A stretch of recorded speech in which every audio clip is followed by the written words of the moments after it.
right, I'd like to call to order the May 7th Milford City Council meeting. Will you please stand for the Pledge of Allegiance and a moment of silence? I pledge allegiance To the flag of the United States of America and to the republic for which it stands, one nation, under God, indivisible, with liberty and justice for all.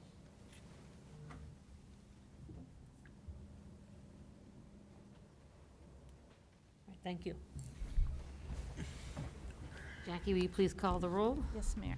Mayor Evans, Here. Vice Mayor Parrish, Here. Mr. Velardo, Here. Mr. Price, Here. Mr. Thompson, Here. Ms. Cooper, Here. Ms. Chamberlain. Here. All right, we have a presentation tonight for the mural for America 250. So Milford Miami Township Chamber, Andrea Brady, welcome. Thank you. It's kind of a request more than a presentation. So I'm Andrea Brady. I am the director of the Milford Miami Township Chamber. And I'm actually here tonight on behalf of a project being organized by the Claremont Convention and Visitors Bureau, or CVB. In January, the CVB asked Claremont County communities if they would like to participate in seeking a grant from the state organization called America 250 Ohio to create public art in the form of murals. Back in March, when the grant was due, we received agreement in principle from Mr. Doss to proceed with a project to paint an historical mural on the back wall of the parking lot at Harvest Market. Kate Albert, a nationally known artist who just happens to be local to Milford, Miami Township, how lucky can we be, has agreed to create that artwork and lead the project. Milford is one of 7 communities participating in this project. The others are Miami Township, Union Township, Loveland, Bethel, New Richmond, and Williamsburg. Well, I'm here tonight because plans have changed a bit since the initiation of this project. The CVB's intention had been to fund the entire project for all 7 communities from funds that came from a combination of the state, the CVB, Connect Claremont, and the county commissioners. We'll hear about the grant no later than next week, and contingent upon that grant, there are already commitments from CVB and Connect Claremont, who have committed $25,000 each. However, the commissioners would now like each of the communities to have some skin in this game and to commit a slight amount of money to the project, because they feel that since the communities are directly benefiting from these murals, they should be participating. So they asked the CVB to ask the coordinating organization, in this case the chamber, to come to the communities and ask about an investment toward that mural. The total estimate from your mural, which is one of the largest, is slightly over $35,000. The majority of those funds would be covered by those organizations I mentioned earlier. But as I also mentioned, the commissioners would like to see at least $1,000 and up to $5,000 from each of the communities. I know these funds have not been allocated in this year's budget, and they would need to be to the CVB, who's the fiscal agent, no later than July 31st. And I would like to stress again that this request is coming from the commissioners. It's not coming from the chamber. I do have a very, very rough partial sketch from Kate. She couldn't be here tonight, but just to give you guys an idea of what she's thinking, I'll pass these out. And that, if it's under, well, if that cost 5,000 or under, that's something that you could just approve, Mr. Doss? Correct, but I wanted to get your all's blessing, if you will, on this. Sure. When they, just to clarify, when they did the application, the approval, if you will, was to proceed with the application in hopes that, this is the first time I've seen this mural also, that the chamber would come back to us and show us what they're thinking as far as a mural, and then you get final approval from council. So wasn't that the mural's definitely going to happen. Right. It was just to proceed with the application because they were under a little bit of a hard deadline to get that application in. So I just kind of want to clear that up, is that, again, this was, yes, I can 7,500 or less appropriate, but since this is a mural that's going to be on public display, in downtown Milford, council should absolutely have a say in what it's going to look like, and if they want me to proceed. So will a drawing maybe come back through committee then at some point, when she has a final kind of sketch done, or do you need that, do you want us to approve this tonight? No, no, no, no, Okay, yeah. no, no. Just the That- fun part. Yeah, Okay. that tonight was just to show you kind of Where she's going. how her style can apply Right. to a larger canvas. We will, and whatever is appropriate, whether it's committee or back here, once we've received the funding from the state and everything is moving forward, she will finish the design, she'll bring it back to you all. The idea is that this is an historical mural. Nationally, there's an organization, then there are state organizations that have been formed to help celebrate America's 250th birthday in 2026. The projects are starting this year, and America 250 Ohio has grant money.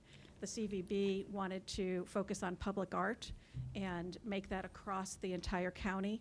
They will be creating an electronic trail, like an app trail, to guide people around to the various murals.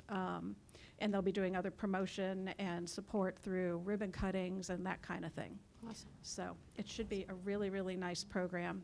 And with 7 communities, it'll be really beautiful. Now, are the murals done by all 7 different people, or do you know? As far as I know, Kate is doing the Milford mural and the Miami Township mural. I don't think she's doing any others, and I don't know who the other artists are. Just curious. So is everybody okay with Michael allocating some money towards the Well, I mural? was just gonna say, can't we just, because obviously up to, he's got Yes, that he's- yeah. authority. And maybe committee on the final, because it says nothing about 250, the Ohio 250. I think that they would want to, promote that, or Oh. are they not? No, absolutely. Yeah. We'll have to have, their logo will probably have to have Okay. the CVB logo. This is just very logo. rough, Yeah. initial. Yeah. Yeah. Like I said, she didn't want me to come with nothing. So just to give you an idea. Yeah, I'll No, make it's that awesome motion. already. I love it. So Motion talented. that we give Michael the authority or our approval, however Right. you'd like to, So I have a few questions. Yeah. I know it's a rough draft. Obviously, I assume these are not going to be black and white, right? Buildings, they're going to be colored buildings, I assume. Only black and white. Well, because this mural will hopefully, but this will not look like that. I, No, it's not. but someone no, a it's few not years crazy. from recognize that, and Well, once we have the funding, Excuse me, a what phone we call. want to do is sit down with, we're already talking with the Historical Society and some other people who have access to photos and Okay. Maybe information. Kate could but come to we'll- the committee meeting. Absolutely, and then yeah. Discuss with her. Yeah, we'd have some kind of final approval, Yeah. right? You will have complete Yeah. final approval, and we'll get you guys involved And our before the, opinions and. yeah, before the final art, because we don't want to bring something and then have you say, well, this is completely, we're tearing this down, so. Yeah. No, you'll be involved from the beginning. And you in the want this just to go development through committee for approval, or do you want to take it to council as a whole? I mean, I mean, it doesn't matter, I guess. Yeah, you can take They the, could fun- just but we come- can give you our blessing here that you're Just gonna for move forward funding, with yeah. this. Yeah. And then take the final design through committee, whichever committee, okay, yeah, yeah. Community development or something. Because then it'll still come to council. Andrea, what part of Harvest Market are they planning? It's actually the parking lot next to Harvest Market, Okay. it's the back wall. Okay, So it'll be quite visible. yeah, Oh, yeah. Awesome. Yes. yeah. And the focal point of the mural will be high enough that it'll be over the cars, so even when cars are parked all along there, you'll be able to see Cool. what it's doing, and, Nice. yeah, it I should don't know be if we really neat. need to vote, but He's got the authority. I think you guys, I mean, if you want to Yeah. make a We all- motion, you can, but Yeah. You're- If he you're- wants a how about all in motion, favor, say aye? Yeah, Okay, so, moving forward. All right, thank you. Thank Awesome, you. great project. Yes, Yeah. thank you. We're very for- excited. Any other questions, or? Okay, thank you so much. All right, thanks. That takes us to proceedings. Do I have a motion to approve the council minute proceedings from the April 16th meeting? So moved. second? Ms. Evans? Yes. Mr. Parrish? Yes. Mr. Velardo? Yes. Mr. Price? Yes. Ms. Chamberlain? Yes. Ms. Cooper? Yes, Mr. Thompson? Yes. And financial statements. Do I have a motion to adopt the March 2024 finance report? So moved. Second? Ms. Chamberlain? Yes. Ms. Cooper? Yes. Mr. Thompson? Yes. Ms. Evans? Yes. Mr. Parrish? Yes. Mr. Velardo? Yes. Mr. Price? Yes. All right, that takes us to public comments. I believe we have Mr. Mike Brown here to speak. Already signed up for public comments. Welcome. Will you please state your name and address just for the record? My name is Mike Brown, and I currently own property at 202 Erie Lane that I've not moved in yet because the house isn't ready. With me is my wife, Pat, and another current future neighbor, Chad Nichols. So first of all, Michael Doss, thank you for answering the questions that we sent to you earlier today.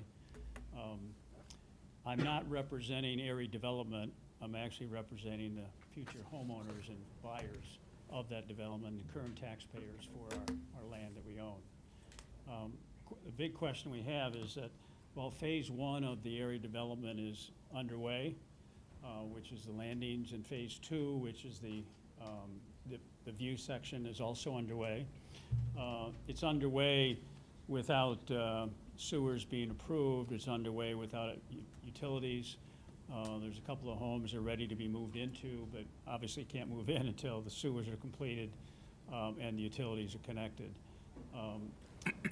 Michael answered the question that apparently there's still more work to be done on the sewers. And there's, once that's completed, I guess the utilities will then be connected. Chad told me today that and I assume the developer is aware of that as well. Is that true, Michael? Yeah, we went over this with the developers for almost 2 years now. Yeah. I mean, I could get into the history Yeah, of that. we know. but- We've been involved with them for 2 years myself. So I guess a couple of more questions that we have are, is there a time frame as to when the developer needs to complete revamping of the school? Does he have a time frame as to when this project needs to be completed? There is no time frame for completion of that project. My understanding, we've been told a lot over the last few years, is that they would complete phase one and phase two before they got started on phase three, the school and the townhomes.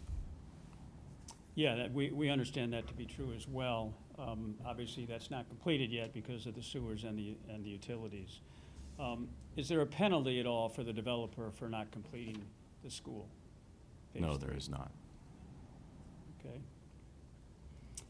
And has he paid any bond for the school? I believe there was a bond paid for the utilities and the, Not for the school, there were bonds for the utilities. What we're running into, just for a brief history, when they first started the development, they had a contractor come in to lay both water and sewer lines, and for whatever reason, that contractor abandoned the project. Now, the developer can answer those questions. In the process of them getting multiple contractors over the last couple of years, those sewer lines failed. A lot of sediment and stuff got in those. We had recommended for a long time that they replace several sections of the sewer. They're finally doing that. They have a contractor that's working on another project in the city, and they're reinstalling those sewer lines. The water lines have tested, so we will accept those when the sewer lines test. But there have been many opportunities for those lines to be corrected, and every time we go out and test them, they have failed. And as I mentioned to you, I liken this to, you're looking to buy a brand new car, and if there are already problems with that car, you're not going to buy that car. Understanding that once those lines are tested, the city will take over those lines. So any problems going forward, the city's cost. So we're not in a position to do that. With Duke Energy's policy is that they will not install their services until water and sewer lines have been installed and passed inspections. So the sewer lines are what are holding everything up. Now, my understanding is, in talking to our individuals in the sewer department, sanitary sewer department today, is that most all of the line is complete and testing should be forthcoming. So we'll see if that happens. If it does, I think everything will move forward. As far as the marriage between the water and sewer with Phase 3, doesn't really have anything to do with that. Obviously, you have to have water and sewer to start that project, but I'm pretty sure that's not what's holding that project back. Again, if you look at what the developer has said from time to time, that they want to complete Phase 1 and Phase 2 before they crack onto Phase 3. Now, they did remove a portion of the school about a year and a half ago, and we pinched them on that because they did not get an asbestos permit. And we had a long discussion with them and with the Ohio EPA on that process. So before they do any demolition or anything with that building, they're going to have to go through the Ohio EPA and ultimately our building department. And we have not received anything from notice from the contractor or the Ohio EPA about any type of movement from a construction or from a demolition standpoint on the school. Are you aware of the school doing anything in the past of investigating the costs associated with removal of the asbestos? Milford Schools? Before they sold it? I have to imagine so, but I can't speak for the schools. I know that when the school was up for bid, public bid, some of the contractors did some preliminary work on how much it would cost to abate the asbestos and remove that. But you'd have to talk to Milford Schools. I'm sure they have something, but we don't have access to that. Okay. All right, so do you have anything that you wanted to add or ask about that? So in summary, we have to deal with the contractor, the developer on our own, and hopefully encourage Ashford to help in that process. Is that a fair statement? Yeah, I mean, it's unfortunate. It's really a civil matter between the homeowners, property owners, and the developer at this point. The primary A1 focus for us is the sewer portion of that. That way we kind of fulfilling our obligation, if you will, to the development of that, and we can go ahead and take over those public utility lines. Duke can get in and do what they need to do. So residents or property owners can become residents of Milford. Right. and be in those homes. I think, honestly, in my opinion, it is going to be a baby step process from here on out with every other thing. But our primary focus, has been literally for the last couple of years, is trying to get this sanitary sewer issue solved. Because we're very cognizant, believe me, of what's going on out there, and I'm very sympathetic and empathetic to what's going on with the homeowners. I truly am. But it quite frankly, in a lot of ways, and Mr. Pacheco can add to this if he'd like, it really is a civil matter. Mr. Pacheco is our law director here. I talked to his partner, Brian Sullivan. So, trying to get you, but I ended up with Brian Sullivan. The Bryans. Okay. Well, thank you very much. We appreciate it, and we'll keep pushing along. When it comes to like the school building itself, can we do any like property maintenance at least? I mean, they have to make that was it, the last question we had, like, was it's a mess. violations. We did, and we can. I sent Christine out today to take a look at the property. She took some pictures. We're going to talk about that, and Brian, I'd like to talk to you as well about that property. You know, it's if there's something protruding out of a building or there's something that is unsafe about the building from an exterior standpoint, someone can stumble upon the property and get hurt. Obviously, going in the property is trespass. Well, any of it's really trespassing. You know, those are issues. High grass, weeds, any construction material, anything that's hanging out that should be properly stored is not really exclusive to the school. You know, those are some things that we can go after from a property maintenance standpoint. So we'll review the pictures and Okay. discuss with our law director and see what we can do moving forward with any citations or violations. We appreciate it. Anything you can do would be helpful, because it's really a visible eyesore. Yeah. And I know there's a lot of people that have looked at the property to build there and said, normally what they would, under a project like that, they would usually do the school and the pool first. But I understand why they're doing it, you know, as a third step, and we just want to get in, Yeah, not look at it. So, all right, thank you very much. I thank you. Anybody else from the public like to make a comment tonight? All right, seeing none, that takes us to standing committee reports, safety services. Mr. Velardo. Thank you, Mayor. On April 29th, we had a Safety Services Committee meeting. We called the meeting to order at 4:30. Myself, Mayor Evans, and Brad Price were in attendance, along with several staff members, including Michael Doss, Fire Chief Mark Baird, Finance Director Pat Worthland, District Chief Nickel, and Executive Assistant Jackie Bain. Proceedings, Mr. Price made a motion to accept the proceedings from the January 25th Safety Services Committee, all passed. We had a lot of discussion. Michael Doss presented the Claremont County 911 plan.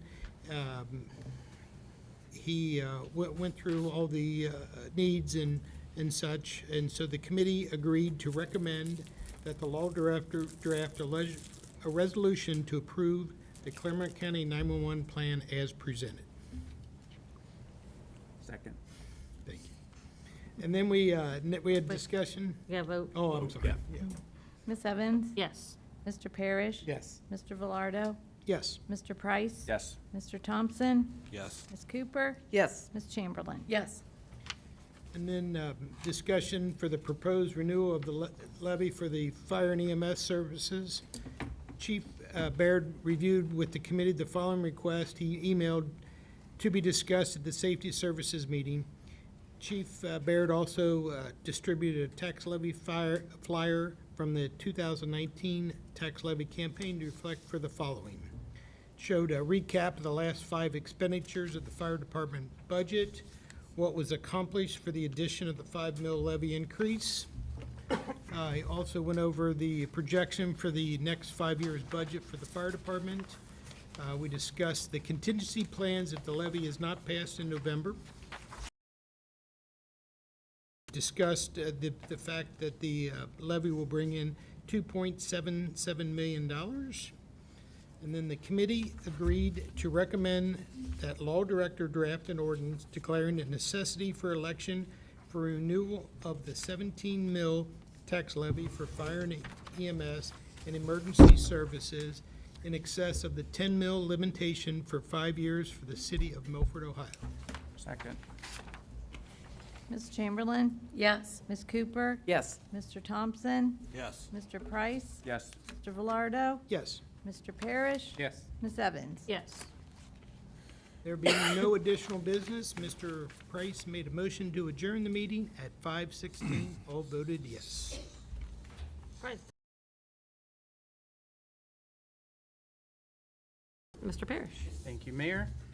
We had our last Administrative Services Committee meeting on May 1st, and the meeting was called to order at 5 p.m. Present were myself, Mr. Thompson, and Kim Chamberlain. Staff present were City Manager Michael Doss, Finance Director Pat Worthland, and Executive Assistant Jackie Bain. Donna Lucky was our visitor. Proceedings, first up, the committee approved the April 4th, 2024 committee minutes. And then we moved right into a discussion authorizing the rebate of tax to 3 different entities, the first up being P3K2P DBA True by Hilton in the amount of $38,031.92. Next was SAS Hospitality LLC DBA Staybridge Suites in the amount of $60,664.88. And lastly, but not least, Terra Firma Development LLC DBA LMBC Event Center in the amount of $8,869.21. Our Finance Director, Pat Worthland, discussed that over the past 5 years, the city's property tax rebate incentive has played a crucial role in attracting successful businesses to locate within our city limits, contributing to our overall economic vitality. The incentive is now in the process of sunsetting. The first 2 property tax incentive payments for the year amounts to $107,566.01 in total. The committee agreed to recommend that the law director draft an ordinance authorizing the rebate of property tax to P3K2P DBA True by Hilton in the amount of $38,031.92 for the first half of 2023 taxes. Second.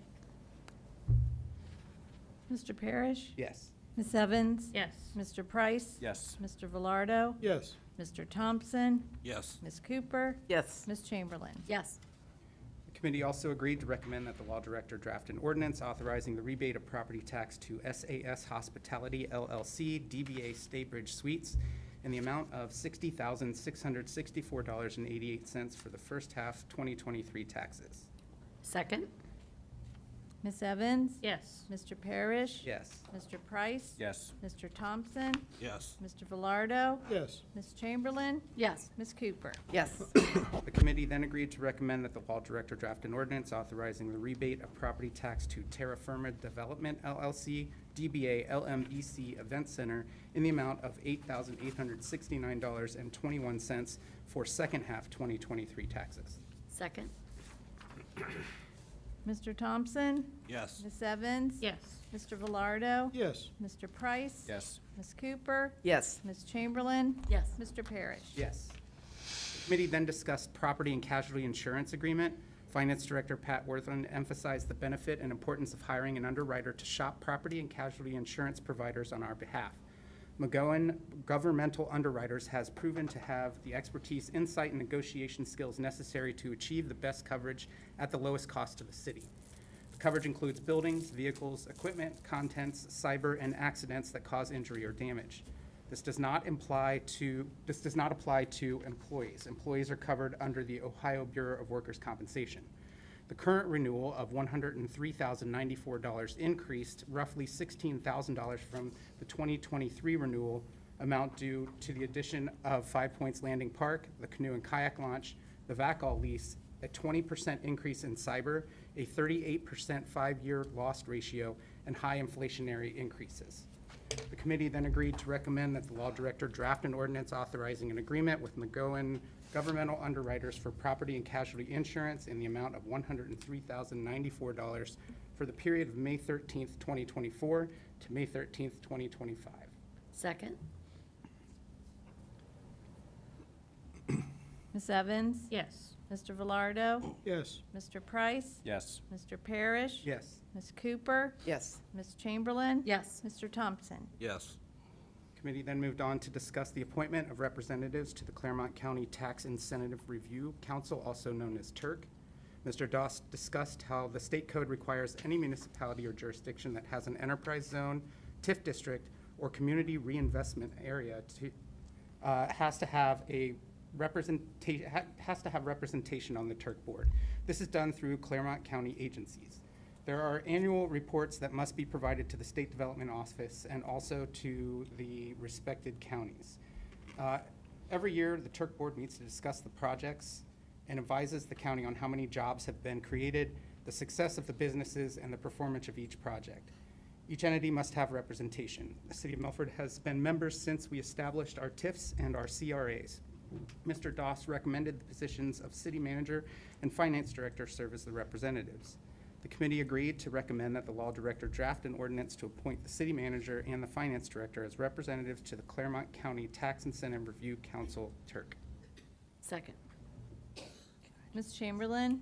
Yes. Ms. Cooper? Yes. Mr. Thompson? Yes. Mr. Price? Yes. Mr. Velardo? Yes. Mr. Parrish? Yes. Ms. Evans? Yes. The committee then moved on to discussing the 2025 Claremont County Public Health Contract.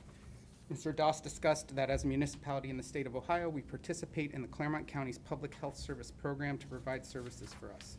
In particular, they provide services including restaurant inspections, vaccinations, as well as plumbing inspections for the Milford community. Last year's contract amounted to $2,174.08. This year's contract is in the amount of $28,928.79. Committee agreed to recommend that the law director draft an ordinance authorizing the City of Milford to enter into an agreement with the Claremont County General Health District for 1 year of public health services in the amount of $28,928.79. Second? Ms. Evans? Yes. Mr. Parrish? Yes. Mr. Velardo? Yes. Ms. Chamberlain? Yes. Ms. Cooper? Yes. Mr. Thompson? Yes. Mr. Price? Yes. We then moved on to discuss the ODNR pass-through grant agreement for the Jim Terrell Park Canoe and Kayak Launch Funds. Mr. Doss discussed that a couple of years ago, we did receive money from the state of Ohio through the state of Ohio's biennial budget, which they pass every 2 years. There is a section in there for capital that is used at officials' legislature for capital projects through the legislature of this biennial budget, the city was gracious enough to receive $190,000 for the canoe and kayak launch at Jim Terrell Park. The monies that the state legislature approves, the governor approves, through the capital budget pass through their respective state agencies. State agency that would handle our grant is ODNR. ODNR makes you fill out what they call a pass-through grant agreement. The money is already there, but has to be in documentation with the state of Ohio through ODNR. Mr. Doss reviewed a few things of note that this agreement will do. We did receive $190,000 for this project. Our bid on this project was $189,500. However, Ohio Department of Natural Resources takes out $3,800 of that money off the top for administration of the project. Essentially, we are getting $186,200 from ODNR from the state. We will have to make up some of that difference to complete the canoe and kayak launch. This project does need to be completed by June 30th of 2024. The committee agreed to recommend that the law director draft an ordinance authorizing the city manager to execute all documents necessary and related to the project for ODNR pass-through grant agreement for Jim Terrell Park Canoe Kayak Launch Funds. Second. Ms. Evans? Yes. Mr. Parrish? Yes. Mr. Velardo? Yes. Mr. Price? Yes. Mr. Thompson? Yes. Ms. Cooper? Yes. Ms. Chamberlain? Yes. We weren't done yet. We then moved forward to discuss OEPA invoice for plan review for the Wallace Avenue water storage tank. Mr. Doss explained that this is an invoice that we have to pay before they provide a site plan review for our Wallace Avenue water tower. Brandsetter Carroll is the engineering firm that we have contracted with to do the design work. Has the plan review already submitted to the Ohio EPA. The Ohio EPA has to review this and sign off on the permit before we can take it out to bid and ultimately get them started on fabricating the water tower. This is basically a permit fee that we have to pay before they approve it. The committee agreed to recommend that the law director draft an ordinance authorizing payment of OEPA invoice for plan review for the Wallace Avenue water storage tank in the amount of $10,650. Second. Mr. Parrish? Yes. Ms. Chamberlain? Yes. Ms. Evans? Yes. Mr. Velardo? Yes. Mr. Price? Yes. Ms. Cooper? Yes. Mr. Thompson? Yes. The committee then moved on to discussing the Mound Street lift station pump quote. Mr. Doss stated that earlier this week we had an issue with our lift station on Mound Avenue at the SEM location. This was attributed to the failure of the lift station pumps. We will have to replace 300 feet of sewer pipe. Per our wastewater supervisor, Dave Walker, these pumps have been around since the mid-1980s. There are 2 of them. So while we are replacing the pipe, we need to replace the pumps. We received 2 quotes for the pumps from the Henry P. Thompson Company for Mound Street Lift Station Grunfos pumps, 1 quote for $12,348 and an additional quote for $12,614. The items are currently in stock. Dave Walker is recommending the items quoted for $12,348. The committee then agreed to recommend that the law director draft an ordinance to authorize payment to the Henry P. Thompson Company for Mound Street Lift Station Grunfos pumps in the amount of $12,348. Second. Ms. Chamberlain? Yes. Ms. Cooper? Yes. Mr. Thompson? Yes. Ms. Evans? Yes. Mr. Parrish? Yes. Mr. Price? Yes. Mr. Velardo? Yes. There being no further business, the meeting was adjourned at 5:43 PM with a motion from Mr. Thompson, seconded by Ms. Chamberlain. All said yes. Wow, that was a busy meeting. Was. Thank you for that report. That takes us to Mr. Doss and the city manager report. Thank you, Mayor. Before I get started on my report, I do want to give some commendation to our Assistant Public Works Director, our sanitary sewer supervisor, Dave Walker, and his crew for the work that they did on Mound Street as part of SEM. About 300 feet of pipe had failed, was clogged up with what you can imagine. And they were able to successfully get in there internally and replace all of that sewer pipe. Mr. Walker was able to get with Hunter P. Thompson Company and secure 2 pumps that they actually had in stock down in Texas. They should be delivered at any time. With minimal issues with SIM and some logistics, as you can imagine, standpoint, they did a bang-up job with that. So I think they should be recognized in this public forum and commended for the work that they did. I mean, that was could have been a little bit of a bigger task but that they knocked it out and did a great job. Just some updates this evening. Jim Terrell Park Canoe and Kayak Launch, finally, construction has started on that. That's actually started last week, and that will continue to Memorial Day weekend. We're hoping that the canoe and kayak launch is completed by Memorial Day weekend. There will be a second phase to that, which is Longworth Street, that will actually be utilized to be paved. The existing parking lot that we have there in Longworth will also be resurfaced. That'll result in probably a day or two of road closure down there. Certainly that'll happen around canoe and kayak season, so we'll have to be cognizant of that and try to put some advance notice out there before we close that road down. And hopefully it won't be too much of an inconvenience for the folks utilizing the Little Miami River this summer. Claremont County Engineers 2024 road resurfacing projects. The Claremont County Engineer has already started their paving projects in Claremont County. Ours is scheduled to begin late spring or early summer of this year.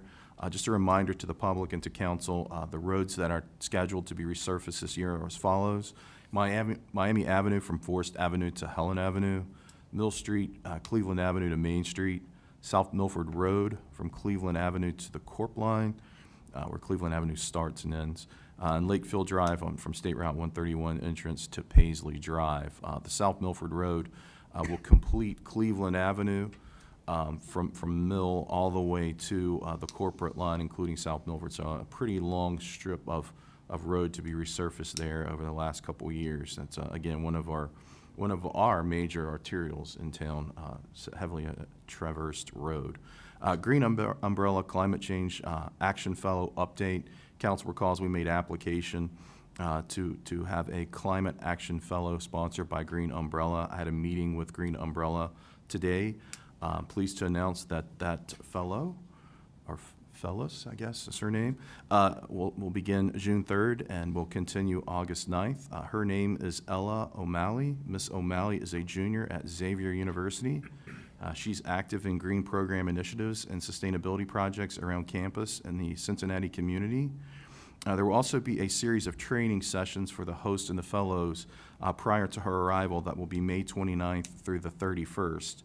Just to put everyone on notice, I'll be inviting some of our supervisors and any interested council members to attend those training sessions, which will be on site at Green Umbrella. At least the Wednesday and Thursday will be on site, and then there'll be a virtual on Friday. I know that there's several folks on council that are interested in this, so you'll probably be getting an email or a call from me asking if you'd like to attend that training session, because again, this is a collaborative with our fellow. 5 Points Landing Park, there's been a lot of discussion about there, especially with the weather being fairly consistent, nice temperatures. The park will officially open on Friday, May the 24th. That is Memorial Day weekend. There will be a brief opening ceremony at 3 p.m. on that day. Ms. Bain and I will work on getting a little bit of an invitation together and send that out either the end of this week or next week.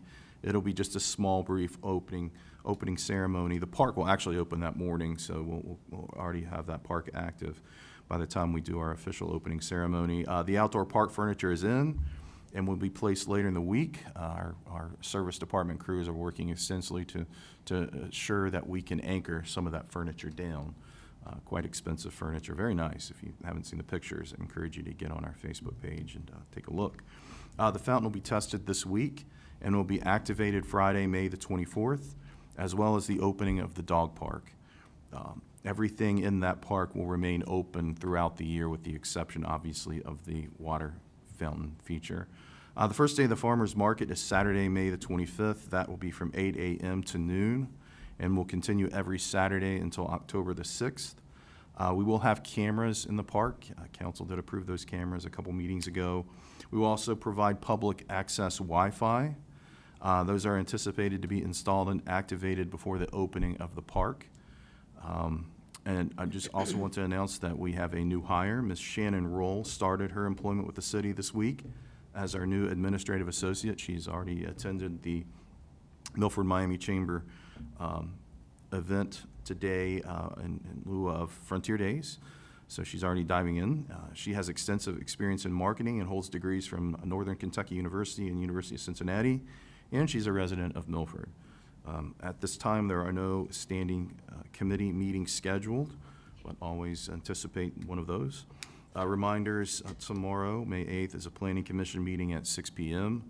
May 15th is a Tree Commission meeting at 2 p.m. And May 21st is our regularly scheduled City Council meeting at 7. All right, thank you for your report. And that takes us to Chief Mills and the police report. Thank you, Mayor. Good evening, Council. I submitted my monthly report a few hours ago. In terms of training, I attended the Chiefs in-Service and Annual Conference last week, hosted by the Ohio Association of Chiefs of Police. I also completed a 4-hour course titled Building Empathy. All sworn members completed a policy review on our anti-bias and lethal force directives during the month. Our training team hosted the first of 2 room-clearing training courses. In April was the first one. We actually held the second one today. Our new officer, Dresselhouse, attended crisis intervention training, and officers Dennis and Clark attended field training officer course. Some notable occurrences by squad. Squad 1 responded to Mid-America Auto Group, where a suspect entered the lot around 5:30 in the morning and stole a 2016 Hellcat. The dealership had a tracking device on the car and provided Officer Hodges with a location in Dayton.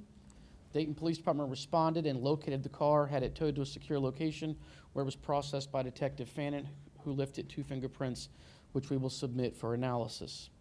Squad 1 also responded to Fortress Storage, where 7 locks were found cut from 7 units, with 2 victims so far.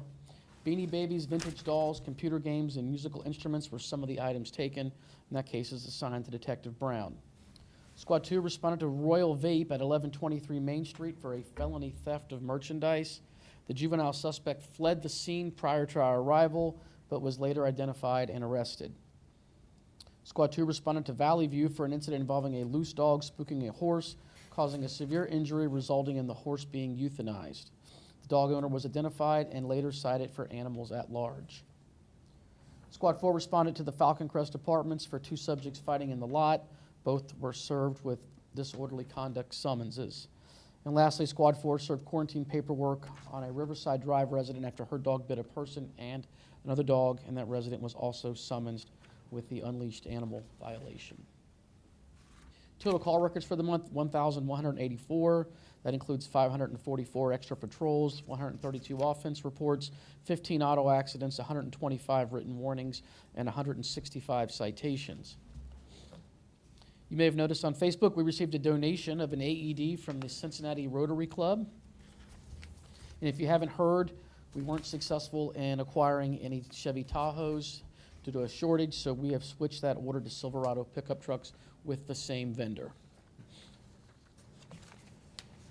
Some community relations items. MMART completed their 2 shifts for the month. We are preparing for National Night Out, first Tuesday in August. And Officer Eshman conducted several senior visits, one of which she purchased dinner for. Lastly, some outside meetings and associations. I attended the selection committee meeting for this year's Claremont County Law Enforcement Appreciation Banquet. I'm proud to announce that our investigative unit from 2021 will be recognized for their work on the Danbury homicide case. Chief Mahan's been attending weekly Frontier Day meetings, and Sergeant West has been busy with the Tri-State Peer Support Team. He attended a meeting in Miami Township. He reports the team is starting to grow and they're looking to find the best ways to serve our first responders. He also attended a statewide wellness coordinators meeting via Zoom. And as part of the Tri-State Peer Support Team, he does respond out, unfortunately, sometimes to cases where he can lend a hand or an ear to first responders. Last month, he responded with the team to Manchester, Ohio to support police and fire after their departments handled a double homicide with a 3rd person in critical condition. All right, thank you very much. Thank you. That takes us to Fire and EMS. It looks like Chief Baird is coming up. Good evening, everyone. Just a handful of items. We are currently in the process of interviewing 13 of 23 applicants for part-time positions with our department. We anticipate the need to hire several, and I will tell you this is the first time in quite a long time that we have advertised outside of the department, because we've normally had cadet firefighters moving up, but we have a greater need than that can supply at this moment. And they did the first round of interviews today. They were very pleased with the quality of the candidates. So we'll be reporting on that as we move along. Congratulations are in order to Unit 3, and that's Lieutenant Thompson, and he wears his other hat at the fire station, for a couple of thank you notes that we received, or thank yous that we received. First from a female employee of Cracker Barrel who suffered a heart attack while at work on March the 9th. She called to thank the crew for saving her life. The female suffered a cardiac arrest during her hospital treatment, but has since recovered and returned to work. And she could not have been more complimentary towards Lieutenant Thompson's crew members. In addition to that, we received another thank you note regarding his crew from a family of a female who suffered a seizure at the Kroger back in the month of April. And copies of all of the emails and notes were entered into the personnel files of those involved. We deployed Support 271, which is the regional power and light unit, to the city of Laughlin on the evening of April 20th to support that city's efforts at train derailment scene. The department received a $1,000 donation from a former resident. She has since moved into an assisted living facility elsewhere, but we spent quite a bit of time with her as she kind of reached that point in time when she decided it was time to move into a facility that was more suited for her condition. So we're very appreciative of that. Now we direct it towards EMS equipment and training. Lieutenant Thompson, as well as Lieutenant Sean Wurzelbacher, graduated from this year's Company Officer Development Leadership Academy, which is a collaboration among 6 area fire departments, including Loveland, Sims, Blue Ash, Madeira, Indian Hill, Mason, Goshen, and I think I'm missing one there, but there are 6 departments. We've been doing this for several years. 12 graduates were sent out of the class. It is dealing with the 95% of their shift that does not involve responding on calls, so the human resources side of it. So very proud of those 2. They are the next in a line of a number of graduates, including myself and all 3 of the district chiefs. And finally, we, as a department, purchased lunch for our neighbor, Skyworks Rental, in appreciation for several recent occasions where the company provided material movers and heavy equipment for use on work projects and trainings that we had scheduled. We know these actions equaled hundreds and really probably thousands of dollars in rental that they gave us. So we purchased lunch for that company's employees in appreciation, very small token of appreciation for what they've done to make our lives easier along the way in some of our projects and trainings. And so that's all I have to report. I'll entertain any questions that you might have. Thank you for your time. I appreciate it. Thank you. All right, that takes us to council comments. Would anyone on council like to make a comment? I do. I just have a reminder that on May 18th, Saturday, May 18th, down at Riverside Park, as part of our Arbor Day celebration, we are going to be hosting a program from 10 to 12, again at Riverside Park in the pavilion, on native trees. And this is going to be a presentation from Doug Gilbert from Love Our Land. And this event is family friendly. We're going to be taking a walk in our park, identifying trees, learning about native trees, and why they are good for the environment and why we should plant more native trees. And then I also want to throw out another thank you to Evans Landscaping for donating the 4 London plane trees that we planted a couple weeks ago, and the Milford Heat baseball team that showed up to plant the trees, and our amazing Public Works Department that dug the holes. So, yay. Kim, that event on May 18th, that's free, right? That is a free event, absolutely. Great. Free for everybody. Just a couple of things I want to report on. That we had our last, on our 5th annual JED board meeting, which is the Mount Carmel Brewery. It's the smallest one, but it's performing as expected, and they are pleased with how things are going with that. We also had our annual CIC meeting. There'll be more information coming, but just ways that committee and council can work collectively together to continue to be a catalyst for some economic development. And also, kudos to Michael Doss. Last night I attended the Legislative Claremont Chamber reception. And one of the first persons I met was from John Husted's office. And Michael, he said that you have been in contact and on some grants and things of that set. So just reiterated that obviously the conversations are getting to the right places. So I give Michael kudos for that. And then also all the other representatives from throughout the state were there last night. They were all giddy about the basically the amount of money that the state gave to all the Appalachian. We're just a little too far from the Appalachian corridor to get, but I don't know if you saw it. New Richmond got, I believe it was $16 million for their riverfront. Heck, Higginsport, which if you've ever been to Higginsport, It's tiny. It's Yeah, a lot of money. 300.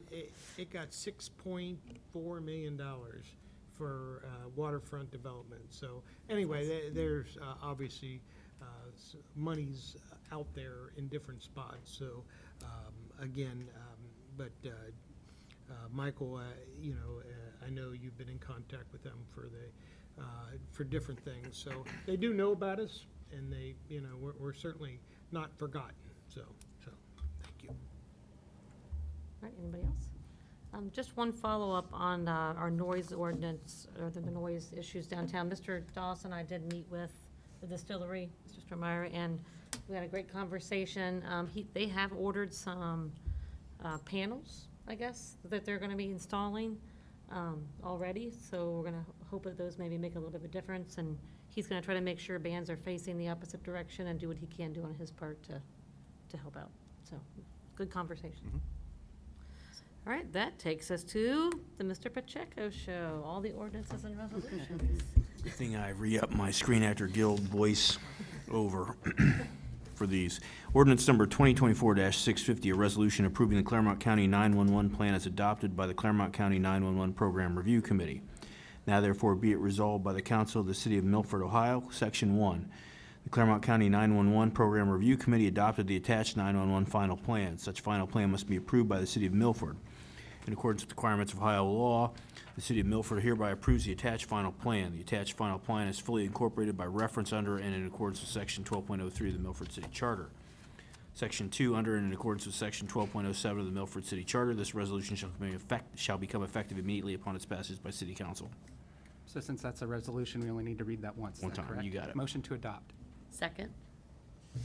Ms. Evans? Yes. Mr. Parrish? Yes. Mr. Velardo? Yes. Mr. Price? Yes. Mr. Thompson? Yes. Ms. Cooper? Yes. Ms. Chamberlain? Yes.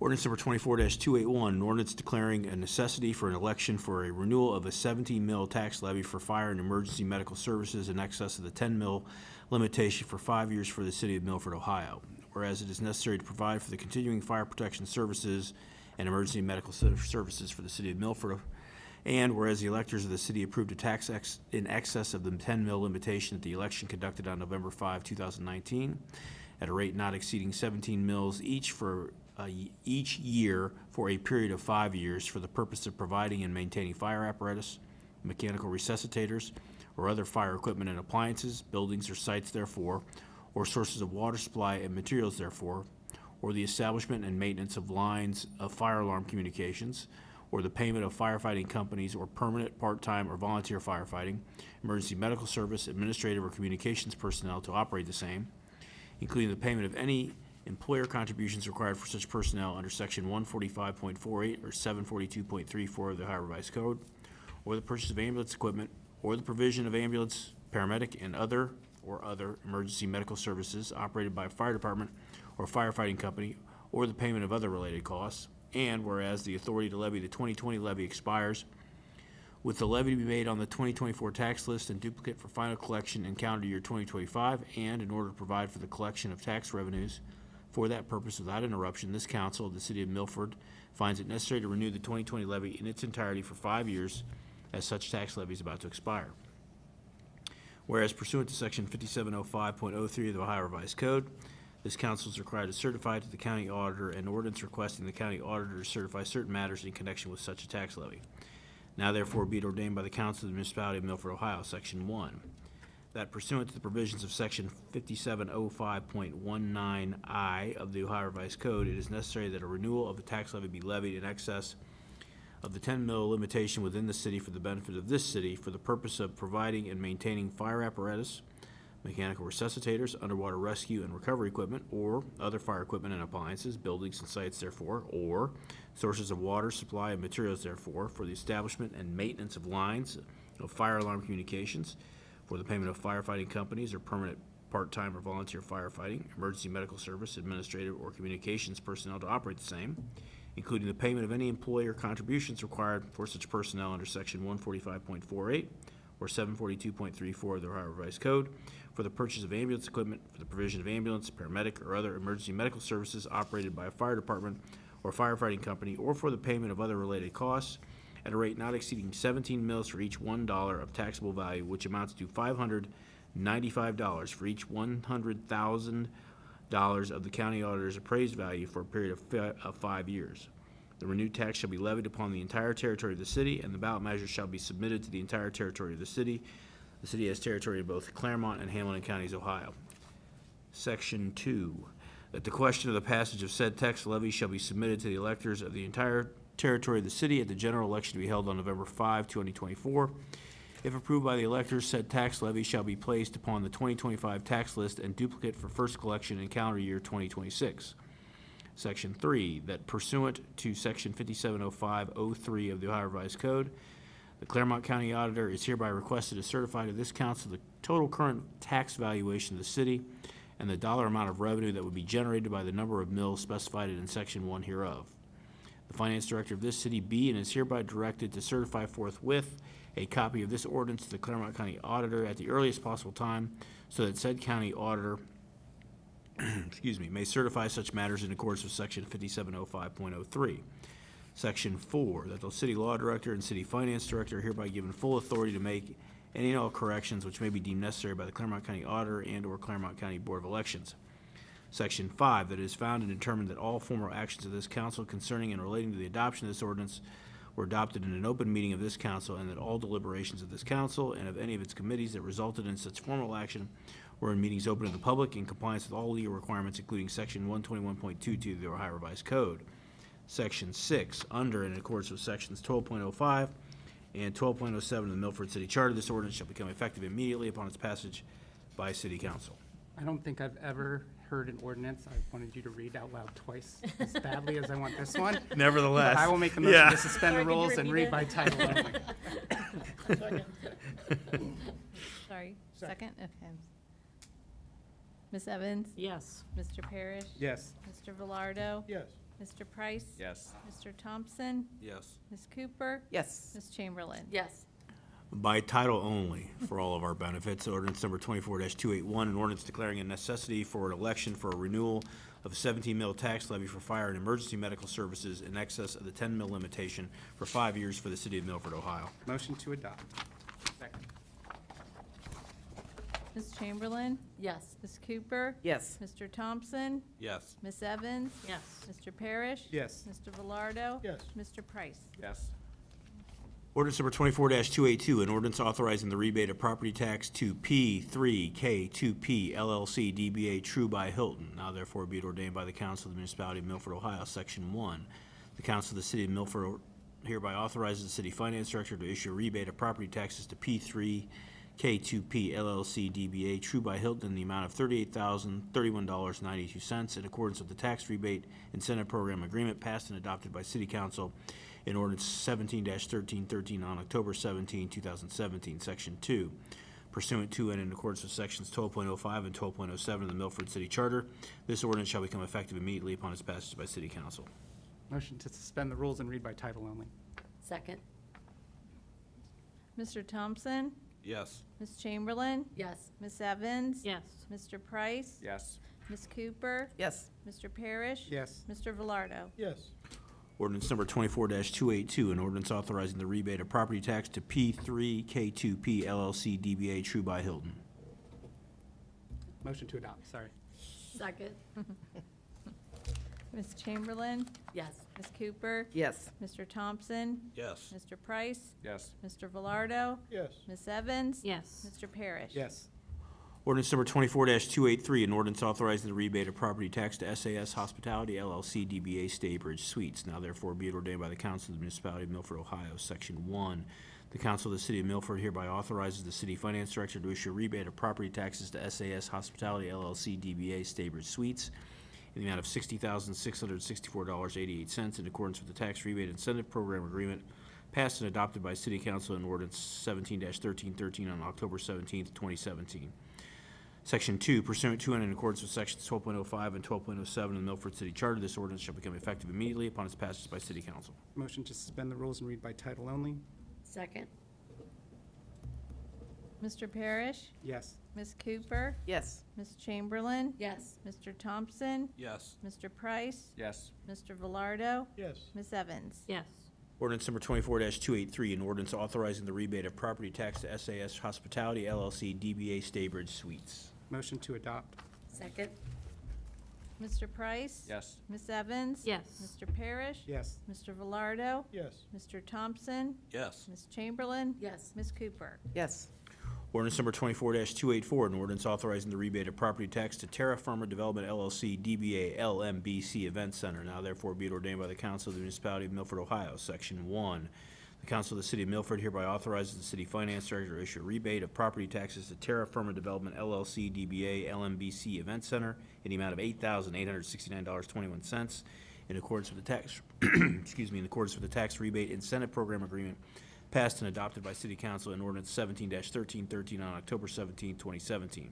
Section 2, pursuant to and in accordance with Sections 12.05 and 12.07 of the Milford City Charter, this ordinance shall become effective immediately upon its passage by City Council. Motion to suspend the rules and read by title only?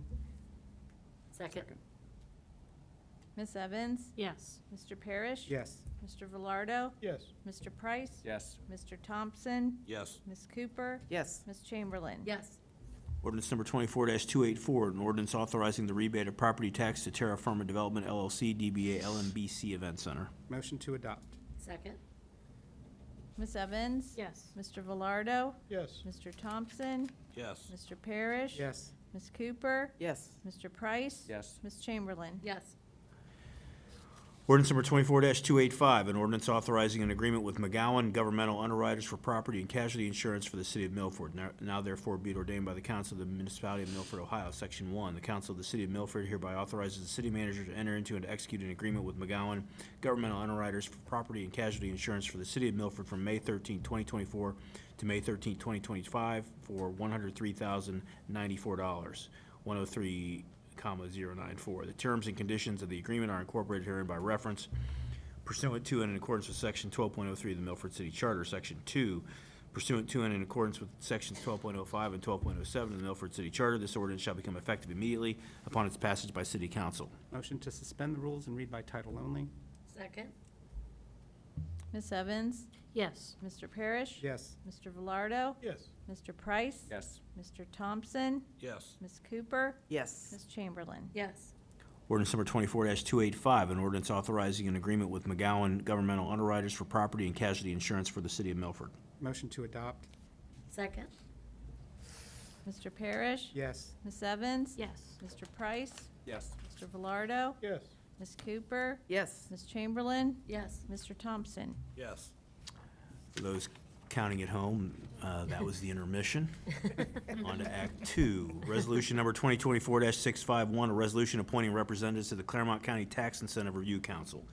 Now therefore be it resolved by the Council of the City of Milford, Ohio, Section 1, the City Manager and the Finance Director are hereby appointed as City of Milford representatives to the City of Milford Tax Incentive Review Council for calendar year 2024. The City of Milford participates in a TURC pursuant to Chapter 5709 of the Ohio Revised Code. Each year, the TURC must review tax-exempted projects for compliance. The City of Milford is required to appoint 2 representatives to the TURC with the confirmation of City Council, and the City of Milford has appointed the City Manager and the Finance Director to serve as City of Milford representatives to the TURC. Council now wishes to confirm these appointments. Under and in accordance with Section 12.07 of the Milford City Charter, this resolution shall become effective immediately upon its passage by City Council. Motion to adopt? Second. Ms. Chamberlain? Yes. Ms. Evans? Yes. Mr. Price? Yes. Ms. Cooper? Yes. Mr. Thompson? Yes. Mr. Parrish? Yes. Mr. Velardo? Yes. Ordinance number 24-286, an ordinance authorizing the City of Milford to execute a contract with the Claremont County Health District Advisory Council for the provision of public health services for 2024-2025. Now therefore be it ordained by the Council of the Municipality of Milford, Ohio, Section 1. The Council of the City of Milford, Ohio, pursuant to Section 3709.08 of the Ohio Revised Code and the Charter of the City of Milford, hereby authorizes the city manager to enter into and execute a contract with the Claremont County District Advisory Council, whereby the City of Milford shall pay to the Claremont County General Health District the sum of $28,920.79 for 1 year of public health services, beginning May 1, 2024 through May 1, 2025, said sum to be payable semi-annually in May and November. The public health services to be provided pursuant to said contract are those that are required by the Ohio Revised Code and the Ohio Sanitary Code, and all other authorized services similar to those which the Claremont County General Health District provides for its district. The terms and conditions of said contract shall be and are hereby incorporated herein by reference pursuant to and in accordance with Section 12.05 of the Milford City Charter. Section 2, pursuant to and in accordance with Sections 12.05 and 12.07 of the Milford City Charter, this ordinance shall become effective immediately upon its passage by City Council. Motion to suspend the rules and read by title only. Second. Ms. Evans? Yes. Mr. Parrish? Yes. Mr. Velardo? Yes. Mr. Price? Yes. Mr. Thompson? Yes. Ms. Cooper? Yes. Ms. Chamberlain? Yes.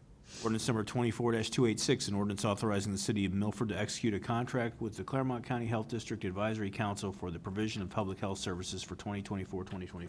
Motion to adopt. Second. Ms. Evans? Yes. Mr. Excuse me, Parrish? Sorry, Yeah, Mr. yes. Parrish? Yes. Mr. Velardo? Yes. Mr. Price? Yes. Mr. Thompson? Yes. Ms. Chamberlain? Yes. Ms. Cooper? Yes. Ordinance number 24-287, an ordinance authorizing the city manager to obtain grant funding from ODNR and to execute a pass-through grant agreement and any other necessary documents for Jim Terrell, Park Canoe Kayak Launch Funds with ODNR. Now therefore be it resolved by the Council of the City of Milford, Ohio, Section 1, in order to obtain grant funds for the Jim Terrell Park Canoe Kayak Launch, City Council hereby authorizes the city manager to execute a pass-through grant agreement and any other documents necessary to obtain such grant with ODNR. The terms and conditions of this agreement are attached and incorporated herein by reference pursuant to and in accordance with Section 12.03 of the Milford City Charter. Section 2, under and in accordance with Sections 12.05 and 12.07 of the Milford City Charter, this ordinance shall become effective immediately upon its passage by City Council. Motion to suspend the rules and read by title only. Second.